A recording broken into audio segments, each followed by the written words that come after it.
Hey everybody, Bruce here with Traveling with Bruce. Welcome to my channel. Welcome to my video. Today's video, it's kind of a personal opinion video, and so I might get a lot of angry comments, but then I might get a bunch of supportive comments. You be the judge. Tell me what you think. I'm going to talk about the hospital ship that came into New York City yesterday and a whole bunch of other things that are going on. Thanks everybody for subscribing to my channel, Traveling with Bruce. I really appreciate you folks doing that. We're almost at 50,000 subscribers. Unbelievable. Thank you for giving my videos thumbs ups. Also, all of you out there, a big shout out to my Facebook group page followers. Traveling with Bruce now has 3,000 plus members of the Facebook group page. If you like to hang out with us between my videos, a lot of us hang out there, and I welcome you all in. Just head on over to Facebook, do a search for Traveling with Bruce, spelled with 2 L's. Ask to join. I'll let you in. I'm the administrator of the page. Also, Instagram, we broke 500 followers yesterday. Jennifer is beside herself. She cannot believe it. Thank you for becoming part of my Instagram page as well. Let me get right into the meat of the story. This video you're looking at right here is a video from Viking Ocean Cruises, and they shot this video a couple years ago showing one of their ships coming into New York Harbor, and just beautiful photography and great imagery. It's absolutely fabulous. This is the kind of imagery we saw yesterday all over the news, from the television stations to websites about the hospital ship Comfort from the U.S. Navy. And it created a lot of emotion for a lot of people for a lot of reasons. And it's a sign of the might of the U.S. military and the United States in general, at how in a time of crisis a hospital ship of that magnitude can be brought into New York Harbor. Here's another shot right here. The ship is kind of old, though. It needs help with tugboats, not like these modern ships that can come in now. This one was built in 1976. It's been in the Navy since 1987. It has a total of 1,000 beds, 956 Navy hospital staff, and 258 support staff, plus additional crew. This ship is designed for emergency care, to stabilize patients in the field of war. There are 88 ICU beds on this ship, and the rest are for emergency procedures. They can also do dental work here. They can do eye work. And this ship is going to be used for general hospital care, not for the dreaded virus. That's not what this ship is here for. But I got to tell you, as great as this is to see coming in, the reality is that a lot of people who will come onto this ship will be in for a day procedure. Hopefully the ship can handle thousands of cases a day, but the need is far greater than this. And let me tell you something else. Forgive me if I'm drifting a little, but just bear with me because I've got a point to all of it. I was going to do a video today. This video was going to talk about Carnival, in that Carnival is looking to raise an additional $6 billion in cash to ensure its survival. And the company announced through some filings with the Securities and Exchange Commission that they were going to raise $1.25 billion by selling common stock, even at these low prices. They were going to raise $3 billion for some senior notes that will come due in 2023, and another $1.75 to $2 billion in senior convertible notes that are also due in 2023. Convertible notes are the kind of bond that you issue where you say to the buyer, look, I'll pay you an interest rate of such and such for the next 3 years and then pay you your money back. Or you can convert the bond into another kind of a bond, good for another couple of years. Or I'll give you an option for you can convert it to another bond, and we'll throw in some common stock as a kicker at a set price per share around the levels the shares are trading at now. And you've got 3 years to decide if you want to convert them or just get your payout. It's totally up to you. Quite an attractive offer. I don't think they'll have any trouble selling these.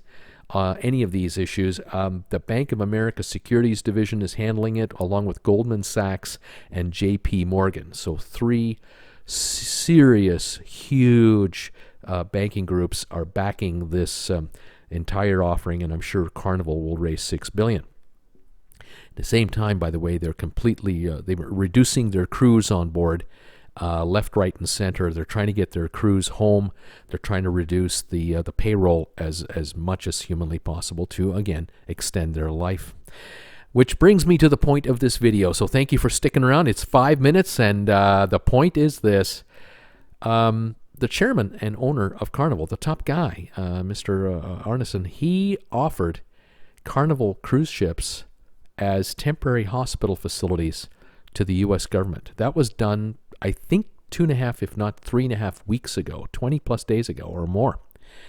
And nothing has been done yet. No one's taken him up on his offer. No one's talked.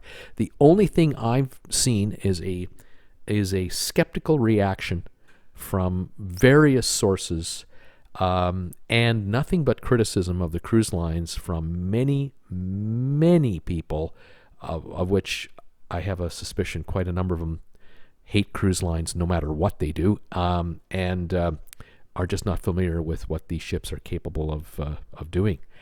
But that's okay. It's a free country. You can say what you want, whether you're right or wrong, and I'm the same way.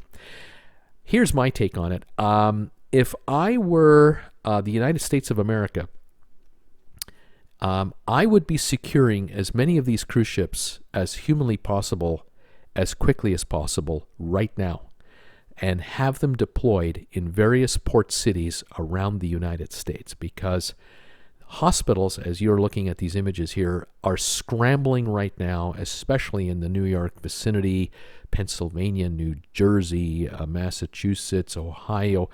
They are scrambling to move beds into areas of the hospital that have never been designed to handle patients before, because their rooms are full, and they already know that the next month it'll be worse than it is now. These hospitals are attempting to arrange their facilities to handle the influx that's coming, and that's growing by the hour. And they all know, the hospitals all know in these regions, they're not going to be able to handle the expected inflow. There are going to be patients turned away at hospitals because they just don't have room or facilities to take them in. Now, a number of the hospitals in some of these districts have been electing to suspend elective surgeries. So, hip replacements and certain treatments that can be delayed or held off are being done, and so that reduces the strain on the hospital and allows more beds to be opened up for these emergencies that are popping up everywhere. But it's not enough. It's not going to be enough. For every hospital bed that will be available, there'll be likely 50 to 100 people who will want one. It's really scary. Of course, New York in particular, which is the epicenter of a lot of this, and of course it's the media capital of the world, and we're watching what's going on, obviously, around the world, what's happening here. They are taking really drastic steps. The Javis Convention Center has been converted to a 1,000-bed facility. The hospital ship has been brought in, as you know, and now they're resorting to taking the cruise port terminal in New York. I believe it's the one in Brooklyn. They're going to convert it to a 1,000-bed emergency facility. Those are being constructed right now with the Army Corps of Engineers. And charities like this group here are building tents in Central Park to, again, try to alleviate the strain on hospitals.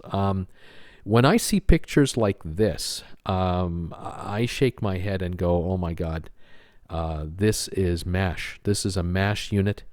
It's kind of gray looking right there. I mean, look at that picture. It is spring and the trees are just starting to bud.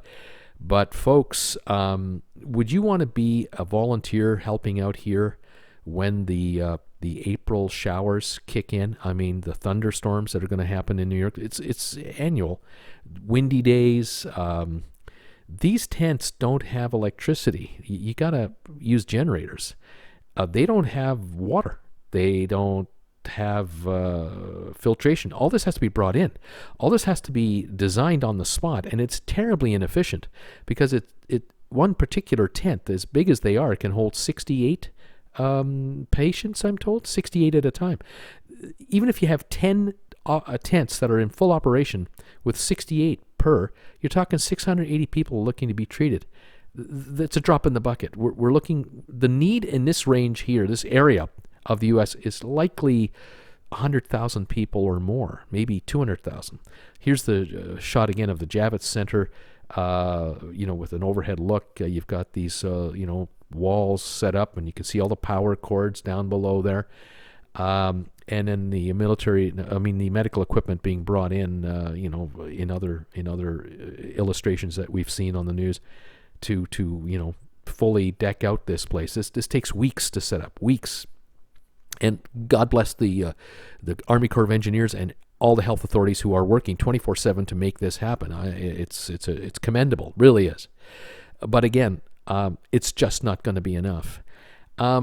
Cruise ships, on the other hand, as maligned as they are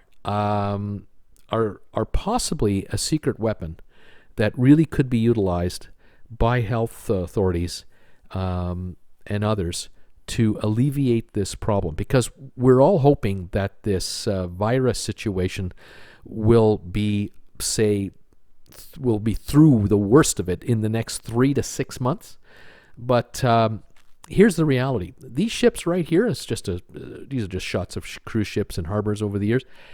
They're not doing anything right now. They're all idle.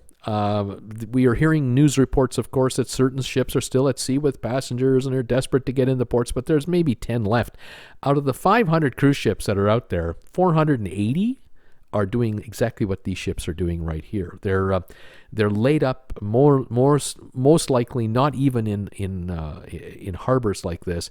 They're just sitting offshore. They're anchored, and the cruise lines are quickly sending crews home, so that maybe there's 100 to 200 crew left on board these ships, which are your basic crew that you need to operate pretty well everything: the engines and the ventilation systems, the air conditioning systems, the water systems, keep everything running. And as each day goes by, more and more crew members are being sent home by the cruise lines as best as they can. Now, we're hearing stories here and there of certain ships having ill crew and so on, but keep in mind, folks, with 480 ships and possibly 1,000 people per ship on average on it, crew members, 1,000 crew members, we're talking 480,000 people that are on these ships. Of course, some people are going to get sick. I mean, any city of 480,000, people are sick all the time, and no surprise there. They're dealing with it. But here's the thing. These ships can be brought into port cities anywhere in the world and can be very quickly modified to act as treatment centers. They don't have to house COVID-19 people. These ships can handle they can act like day clinics. The Army Corps of Engineers can work with the cruise lines and very quickly bring equipment on board that will allow for either quick treatment, care. It just goes on. I mean, I'm not a medical expert, and that's why I'm going, There are a zillion things that can be done on board cruise ships for patients, including housing them overnight or housing them for a week or 10 days or whatever it requires. These can also be used to house seniors and get them out of senior facilities that are that might be infected. There's a lot that can be done. I'm not suggesting, though, to take ships like this and put the maximum capacity of people on board the ships. That Holland America ship you're looking at there in Seattle, that it might hold 2,100 passengers when it goes on a cruise. You can use that for 800 patients. The Princess ship right behind it, that might hold 3,000 passengers. You can use that for 1,200 patients. You can space them out. Only use the balcony rooms for patients. Use the inside rooms for medical treatment rooms, and then have them transferred to their resting areas in their balcony rooms. These ships can be very adaptable for what you need done. These kinds of images are the images that Americans should be cheering right now. That every time another cruise ship comes into the port of New York or Philadelphia or Baltimore or into Boston, into Charlotte, name the port on the East Coast, name the port in the Gulf of Mexico, name the port on the West Coast, even Hawaii, these ships should be celebrated, to be brought in and to be hired by the government for as long as they need them to handle the overflow. Because if the United States doesn't act in the next week or two, I suspect that these ships will be gobbled up by everybody else. Countries around the world will bring 1 or 2 or 3 of these ships in for their needs. And I'm not necessarily talking about, say, Germany or even Italy. I'm talking about not G10 or 20 countries. I'm talking about G30, G40, and G50 countries. The kind of countries that just don't have the facilities that North America and other countries have at their disposal. Obviously, in New York, with upwards of 60 to 80,000 and more, soon it'll be hundreds of thousands of people in trouble here. These ships alone, New York might need 100 of them, just to kind of give you some perspective to handle recovering people. But around the world, island nations, there may be island nations that each grab one of these ships and are happy to pay the price to get them over there. The cruise lines are open for business, and they're open to negotiate rates to keep these ships going and working for the next 3, 6, 9 months, whatever it takes. Cruise passengers are being given future cruise credits, and they can use them anytime they want, 2 years out from now if they want. But in the meantime, these could be lifesavers, and they could handle a lot of overflow needs from the medical perspective. And that's what I wanted to talk about today. That's really what I wanted to kind of bring to everyone's attention. Keep in mind also, a lot of these ships, the newer ones, they run on liquid natural gas, so their emissions are very low. And furthermore, a lot of these ships have been converted so that they can handle ship-to-shore power. So shore-to-ship power, I should say. So electrical power can be brought to the ship via the local utility, and they don't have to burn their engines in the harbor. The ships also, when they come into port, can be hooked into the local sewer systems, and water flows are completely enclosed, and sewage treatment is part of the municipal treatment, and so there's nothing being dumped into the harbor. Again, there are a lot of people out there who hate cruise ships and do not want to cut them any kind of a break. By the way, the Navy ship that's coming into New York, that's already there, I suspect it's running its engines 24/7, and they're likely using a bunker fuel of some kind. It is not a liquid natural gas fired hospital ship. It is emitting emissions likely 24/7 while in New York Harbor. Again, it's the price that has to be paid. If you want a 1,000-bed hospital ship, you'll pay it. But these cruise ships here, a lot of them are so lean and much cleaner than the older ships out there. Again, America has the pick of the litter right now. Carnival, Royal Caribbean, Norwegian, and other cruise lines are open for business. Pick the ships you want in your harbor that are the cleanest burning vessels you can find, and or have the ability to plug into shore power, and you've got the best of all worlds.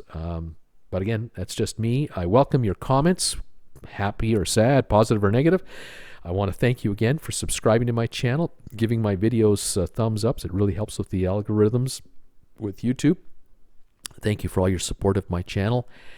I will keep you posted on what's happening out there as we go through each day. Again, stay warm, stay safe, stay healthy, everyone. Thank you for joining me today. We'll talk to you later. Bye for now.